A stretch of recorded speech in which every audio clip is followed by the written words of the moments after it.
সিরাজদি খানের শমশের আলম ভূঁইয়া ফাউন্ডেশন আয়োজিত ব্যাডমিন্টন টুর্নামেন্টের ফাইনাল খেলা অনুষ্ঠিত হয়েছে। শুক্রবার সন্ধ্যা ৬টা ৩০ মিনিটে এ খেলা অনুষ্ঠিত হয়। এ উপলক্ষে সাংস্কৃতিক অনুষ্ঠানের আয়োজন করেন শরীফুল আলম অনুর সভাপতিত্বে এবং সাইফুল আলম অপুর পরিচালনায়। প্রধান অতিথি হিসেবে উপস্থিত ছিলেন মুন্সিগঞ্জ ১ বাংলাদেশ জাতীয় সংসদ সদস্য আলহাজ মহিউদ্দিন আহমেদ।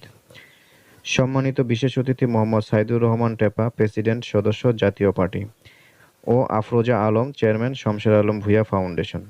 বিশেষ অতিথি ছিলেন আবু বকর সিদ্দিক, আওলাদ হোসেন মৃধা, আলহাজ মতিন হাওলাদার, ইকবাল হোসেন চোকদার, রফিকুল ইসলাম দুদু, মোহাম্মদ মাহবুর রহমান পলাশ, আনিসুর রহমান রিয়াদ, জহিরুল ইসলাম লিটু এবং আরও অনেকেই আওয়ামী লীগের নেতৃবৃন্দ উপস্থিত ছিলেন।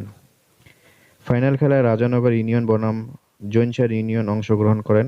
রাজানগর ইউনিয়নকে হারিয়ে জয়লাভ করেন জৈনসার ইউনিয়ন। বিজয়ীদের হাতে প্রথম পুরস্কার মোটরসাইকেল এবং দ্বিতীয় ও তৃতীয় পুরস্কার টেলিভিশন তুলে দেওয়া হয়। সম্মানিত অতিথিবৃন্দ, আমাদের সবাইকে শুভেচ্ছা এবং স্বাগতম। আমাদের এই শমশের আমার শ্রদ্ধা আনিসুর রহমান রিয়াদ এবং শমশের আলম রিয়ার সহধর্মী আমার তার প্রাপ্য ফলাফল আল্লাহ রাব্বুল ইজ্জত আছেন। আমার সামনে সারিতে যারা আছেন আমার ভাইয়েরা এবং আপনাদেরকে মাগফিরাত কামনা করছি।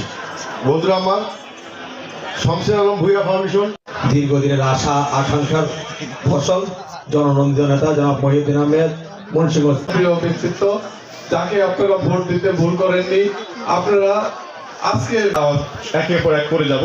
আমি আমাদের এই প্রোগ্রামের ক্ষেত্রে আমি বলতে যাচ্ছি, আমাদের এই প্রোগ্রামটা একমাত্র সম্পূর্ণ হয়েছে আমাদের